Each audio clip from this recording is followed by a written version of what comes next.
Donald Trump কি ইরানে গিয়ে তার রাজনৈতিক জীবনের বাজিটা ধরেছিলেন, নাকি নিজের কেরিয়ারের সবচেয়ে বড় ভুলটা করে বসলেন?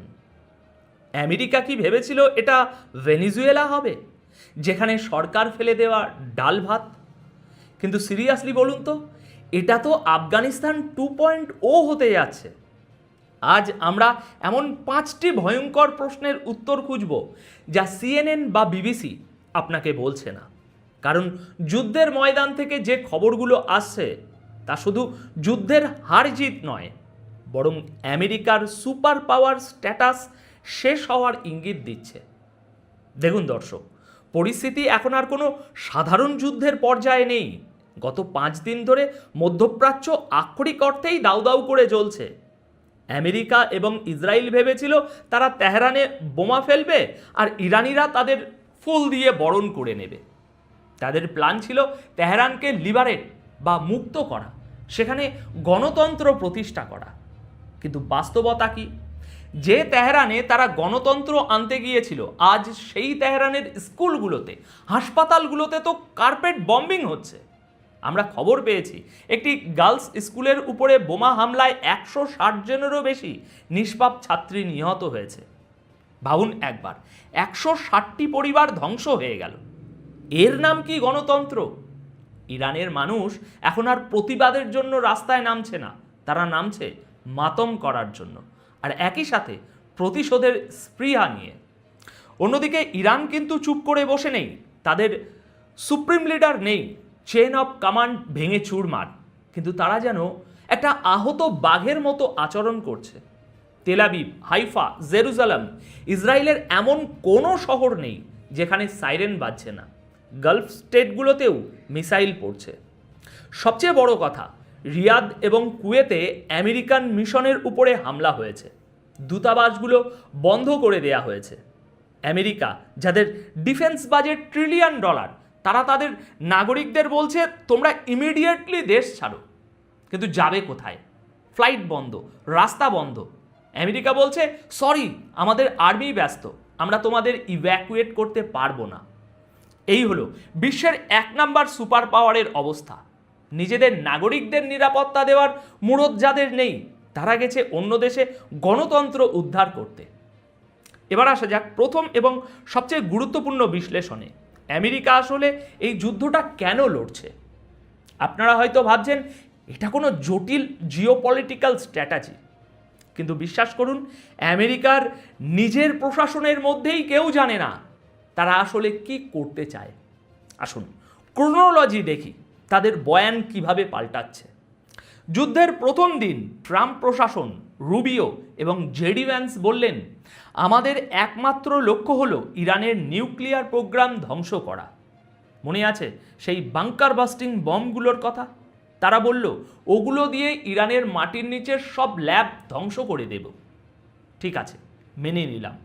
দ্বিতীয় দিন সুর পাল্টে গেল। ট্রাম্প বললেন না না না, আসলে আমরা ইরানের রিজিম চেঞ্জ করতে চাই, ইসলামিক রিপাবলিককে সরিয়ে নতুন সরকার আনতে চাই। ভালো কথা।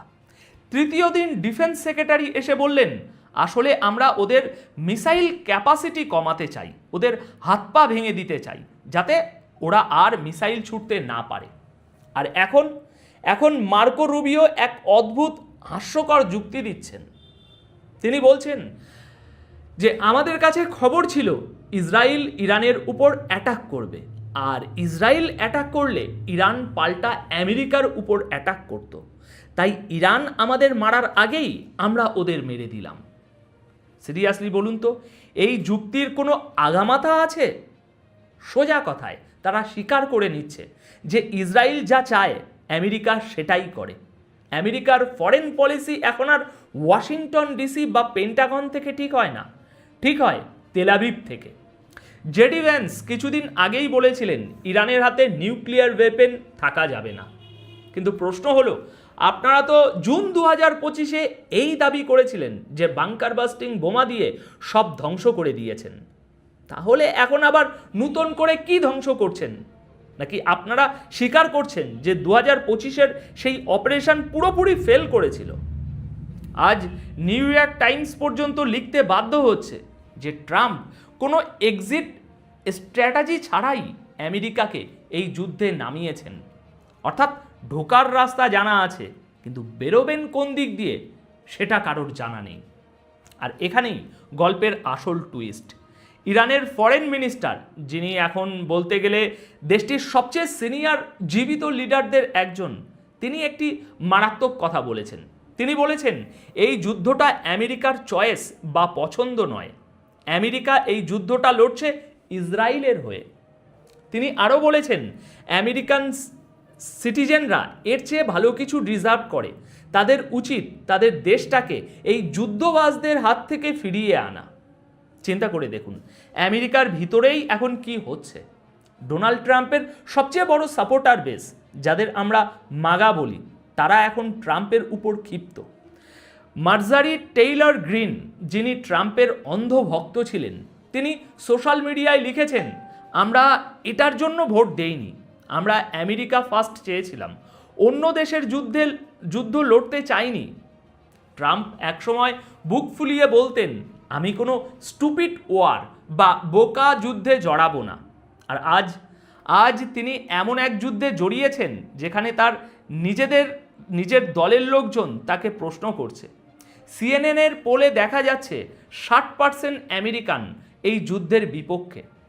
ট্রাম্প ভেবেছিলেন এটা তার প্রেসিডেন্সির জন্য ভালো হবে, কিন্তু এটা এখন তার গলায় ফাঁস হয়ে দাঁড়িয়েছে। এবার আসুন একটু মিলিটারি এবং টেকনিক্যাল দিকটা দেখি। আমেরিকা ভেবেছিল তাদের টেকনোলজি এত হাইফাই যে তারা 4-5 দিনেই সব শেষ করে দেবে। ট্রাম্প বলেছিলেন আমাদের কাছে আনলিমিটেড সাপ্লাই আছে, আমরা ফরএভার ওয়ার বা অনন্তকাল যুদ্ধ চালাতে পারবো। কিন্তু গ্রাউন্ড রিয়ালিটি কি? অপারেশন এপিক ফিউরির জন্য আমেরিকা $1.5 বিলিয়ন খরচ করে বিল্ড আপ করেছিল, কিন্তু যুদ্ধের ময়দানে তাদের F-15 ফাইটার জেটগুলো, যা বিশ্বের অন্যতম সেরা যুদ্ধ বিমান, সেগুলো কুয়েতের আকাশে ধ্বংস হচ্ছে। 1 মার্চ কুয়েতের আকাশে 3টি F-15 ফাইটার জেট ধ্বংস হয়েছে। আমেরিকা অফিসিয়ালি বলছে ওটা ফ্রেন্ডলি ফায়ার ছিল, মানে ভুল করে নিজেদের প্লেন নিজেরাই মেরে দিয়েছে। দর্শক একটু লজিক দিয়ে ভাবুন। যুদ্ধের ময়দানে কনফিউশন থাকে, মানলাম, একটা প্লেন ভুল করে ধ্বংস হতে পারে, মানলাম, কিন্তু একই দিনে 3টে অত্যাধুনিক যুদ্ধবিমান নিজেদের গুলিতে ধ্বংস হলো, এটা কি বিশ্বাসযোগ্য? নাকি সত্যটা হলো ইরানের S-300 বা তাদের নিজস্ব তৈরি এয়ার ডিফেন্স সিস্টেম আমেরিকার এই দম্ভ চূর্ণ করে দিয়েছে? আমেরিকা সত্যটা লুকাচ্ছে, কারণ এই প্লেনগুলো ধ্বংস হওয়া মানে তাদের টেকনোলজিক্যাল সুপিরিয়রিটি সেটা ধ্বংস। সবচেয়ে ভয়ের ব্যাপার হলো আমেরিকার মিসাইল স্টক ফুরিয়ে আসছে। পেট্রিয়ট মিসাইল, যা দিয়ে তারা ইরানের মিসাইল আটকাবে, সেগুলো তৈরি করা অনেক ব্যয়বহুল এবং সময় সাপেক্ষ। ব্লুমবার্গ রিপোর্ট করছে সংযুক্ত আরব আমিরাত বা ইউএইর ইন্টারসেপ্টর মিসাইল আর মাত্র 1 সপ্তাহ চলবে। কাতারের স্টক শেষ হবে 4 দিনে। আমেরিকা এখন ইউক্রেন ফ্রন্ট থেকে, ইন্দো প্যাসিফিক থেকে মিসাইল ধার করে আনছে। অন্যদিকে ইরান, তারা বলছে, আরে দাঁড়ান, আমরা তো এখনো আমাদের আসল খেলাই শুরু করিনি, আমাদের ফাতা হাইপারসনিক মিসাইল তো এখনো পকেটেই আছে, আমাদের কাছে মাসের পর মাস যুদ্ধ চালানোর রসদ আছে। ট্রাম্প ভেবেছিলেন এটা হবে 100 মিটার স্পিড দৌড়, কিন্তু ইরান এটাকে ম্যারাথনে পরিণত করেছে, আর এই ম্যারাথনে আমেরিকার দম ফুরিয়ে আসছে। সুতরাং দর্শক, এত সময়ে আপনারা নিশ্চয়ই বুঝে গিয়েছেন যে আমেরিকা কিভাবে লক্ষ্যহীনভাবে এই যুদ্ধে নেমেছে। কিন্তু গল্পের সবচেয়ে ভয়ানক এবং ডাটি চ্যাপ্টারটা এখন খুলতে যাচ্ছি। যুদ্ধের ময়দানে গুলি বোমা তো সবাই দেখে, কিন্তু পর্দার আড়ালে যে ষড়যন্ত্র বা কনস্পিরেসি চলে সেটা কজন দেখে? সিরিয়াসলি বলুন তো, আপনি কি বিশ্বাস করেন সৌদি আরবের তেলের খনিতে ইরান হামলা করেছে, নাকি এর পেছনে অন্য কেউ কলকাঠি নাড়ছে? আসুন সৌদি আরবের আরামকো তেলের খনির ওই যে হামলার ঘটনা, সেটা একটু জুম করে আমরা দেখি। আমেরিকা এবং পশ্চিমীরা প্রথমেই আঙুল তুলল ইরানের দিকে, বলল দেখো ইরান কত খারাপ, ওরা সৌদি আরবে হামলা করেছে। কিন্তু সৌদি সরকার বোকা নয়, তারা এখন নিজেদের তদন্ত কমিটি বসিয়ে তদন্ত শুরু করেছে, আর তদন্তে যা বেরিয়ে আসছে তা চমকে দেওয়ার মতো। দেখুন, জিও পলিটিক্সের টেবিলে একটা খুব জনপ্রিয় শব্দ আছে, ফলস ফ্ল্যাগ অপারেশন। এর মানে হলো বন্ধু সেজে নিজের লোকের উপরে হামলা করা, যাতে দোষটা শত্রুর ঘাড়ে চাপানো যায়। একটা খুব শক্তিশালী থিওরি বা তত্ত্ব উঠে আসছে, এটা কি ইসরায়েলের কাজ? আচ্ছা বলুন তো, ইসরায়েল কি চায় সৌদি আরব নিউট্রাল বা নিরপেক্ষ থাকুক? একদমই না। তারা চায় সৌদি আরব পুরোপুরি এই যুদ্ধে নামুক, আর সৌদি আরবকে যুদ্ধে নামানোর একটাই উপায়, তাদের উপরে হামলা করা এবং বলা যে এটা ইরান করেছে। আর এটাই হলো আসল খেলা। সৌদি আরব যদি এই ফাঁদে পা দেয়, তবে পুরো মুসলিম বিশ্ব দুই ভাগে ভাগ হয়ে যাবে। শিয়া বনাম সুন্নি ভাইয়ে ভাইয়ে লড়াই শুরু হবে, আর লাভ হবে কার? অস্ত্র ব্যবসায়ীদের এবং ইসরায়েলের। রিয়াদ যদি তদন্ত করে প্রমাণ পায় যে তাদের সাথে গেম খেলা হয়েছে, তবে এই পুরো জোট তাসের ঘরের মতো ভেঙে পড়বে। আমেরিকা তখন একা হয়ে যাবে। এবার একটু অঙ্কের ক্লাসে যাওয়া যাক। দেখুন, যুদ্ধের ময়দানে আবেগ দিয়ে যুদ্ধ হয় না, যুদ্ধ হয় লজিস্টিক দিয়ে। আমেরিকা দাবি করছে তাদের কাছে আনলিমিটেড বা অফুরন্ত মিসাইল আছে, কিন্তু বাস্তবতা হলো প্যাট্রিয়ট মিসাইল বা আকাশ প্রতিরক্ষা ব্যবস্থার মিসাইলগুলো তৈরি করতে কয়েক মাস, এমনকি বছরও সময় লেগে যায়। এক একটা মিসাইলের দাম $মিলিয়ন। অন্যদিকে ইরান কি করছে? তারা ব্যবহার করছে সস্তা ড্রোন এবং ব্যালিস্টিক মিসাইল। এক একটা ড্রোন বানাতে খরচ হয় হয়তো কয়েক হাজার ডলার। এখন ভাবুন, $20,000 একটা ড্রোনকে মারার জন্য আমেরিকা যদি $2 মিলিয়ন মিসাইল মারে, তাহলে দেউলিয়া কে হবে? ব্লুমবার্গ রিপোর্ট করছে সংযুক্ত আরব আমিরাত বা ইউএইর ইন্টারসেপ্টর মিসাইল আর মাত্র 1 সপ্তাহ চলবে। কাতারের স্টক শেষ হবে 4 দিনে। আমেরিকা এখন ইউক্রেন ফ্রন্ট থেকে, ইন্দো প্যাসিফিক থেকে মিসাইল ধার করে আনছে। এর মানে হলো আমেরিকা বিশ্বের অন্যান্য জায়গায় দুর্বল হয়ে পড়ছে। চীন নিশ্চয়ই বসে বসে এই তামাশা দেখছে এবং হাসছে। ইরান হরমুজ প্রণালী কার্যত ব্লক করে দিয়েছে। বিশ্বের প্রায় 20 থেকে 21 মিলিয়ন ব্যারেল তেল প্রতিদিন এই সরু পথ দিয়ে পার হয়। ইরানের রেভলিউশনারি গার্ড বা আইআরজিসি স্পষ্ট বলে দিয়েছে, এখান দিয়ে যদি কোনো জাহাজ যাওয়ার চেষ্টা করে, আমরা সেটা জ্বালিয়ে দেব। এর ফলাফল, ইউরোপে গ্যাসের দাম অলরেডি 50% বেড়ে গেছে। ক্রুড অয়েল এখন $80 আশপাশে ঘুরছে। কিন্তু বিশেষজ্ঞরা বলছেন এই অবস্থা চলতে থাকলে এটা খুব শীঘ্রই $120, এমনকি $150 গিয়ে ঠেকবে। ভারত বা বাংলাদেশের মতো দেশের জন্য এটা দুঃস্বপ্ন।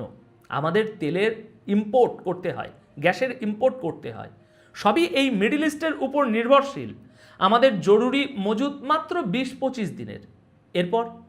এরপর পেট্রোল পাম্পে লাইন পড়বে, এক্সপোর্ট খরচ বাড়বে, চাল ডাল সবজি সব দাম আকাশ ছোঁয়া হবে। ডলারের বিপরীতে আমাদের টাকার মান আরও কমে যাবে। অর্থাৎ বোমা পড়ছে তেহরানে, কিন্তু আগুন লাগবে আপনার মানিব্যাগে। কাতার, যারা বিশ্বের অন্যতম বড় গ্যাস এক্সপোর্টার, তারা তাদের অপারেশন বন্ধ করে দিচ্ছে। সাপ্লাই চেন ভেঙে পড়ছে। আমেরিকা হয়তো নিজের তেল দিয়ে কিছুদিন তাদের চলে যাবে, কিন্তু এশিয়া এবং ইউরোপের কি হবে? আমেরিকা কি আমাদের কথা ভেবেছে? একদমই না। তারা তাদের ইগো বা অহংকারের যুদ্ধে আমাদের বলি দিচ্ছে।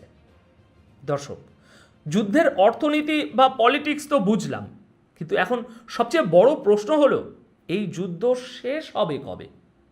আদেও কি শেষ হবে, নাকি আমরা আরও একটা অনন্ত যুদ্ধের দিকে এগিয়ে যাচ্ছি? দেখুন, আমেরিকার যুদ্ধের স্ট্র্যাটাজি ছিল খুব পুরনো। তারা ভেবেছিল সাপের মাথা কেটে ফেলবো, সাপ মরে যাবে। মানে ইরানের সুপ্রিম লিডার বা টপ জেনারেলদের মেরে ফেললেই যুদ্ধ শেষ। কিন্তু তারা ভুলে গেছে ইরান এখন আর ওই সাপের মতো নয়। ইরান এখন ওই গ্রিক মাইথোলজির হাইড্রার মতো, একটা মাথা কাটলে 10টা নূতন মাথা গজাচ্ছে। ইরান গত কয়েক বছরে তাদের ডিফেন্স সিস্টেমকে ডিসেন্ট্রালাইজ করেছে। একে বলা হয় মোজাইক ডিফেন্স। এর মানে হলো তেহরানে বসে কেউ অর্ডার না দিলেও বর্ডারে থাকা একজন ছোট কমান্ডারও স্বাধীনভাবে মিসাইল ছুটতে পারে। এখন আমেরিকা কনফিউজড, তারা কাকে মারবে? ইরানের সুপ্রিম লিডার নেই, চেন অফ কমান্ড নেই, কিন্তু মিসাইল তো থামছে না, উল্টো আরও অ্যাগ্রেসিভ হচ্ছে। ইরানের ফরেন মিনিস্টার বলেছেন, আমাদের মিলিটারি ইউনিটগুলো এখন আউট অফ কমান্ড, আমরা চাইলেও ওদের থামাতে পারবো না। তাহলে চিন্তা করুন পরিস্থিতিটা।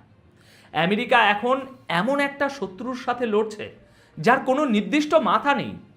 আপনি বাতাসের সাথে যুদ্ধ করতে পারেন না, আর এটাই হলো ইরানের সবচেয়ে বড় চাল। দেখুন, যুদ্ধের একটা নিয়ম হলো শেষে গিয়ে টেবিলে বসতে হয়, সন্ধি করতে হয়। কিন্তু আমেরিকা এখন একটা বিশাল বড় ভুল করে বসেছে। তারা ইরানের সাথে কথা বলার মতো যে লোকগুলো ছিল সেই লোকগুলোকেই মেরে ফেলেছে। এখন আমেরিকা যদি যুদ্ধ থামাতেও চায়, কার সাথে কথা বলবে, কার সাথে সন্ধি করবে?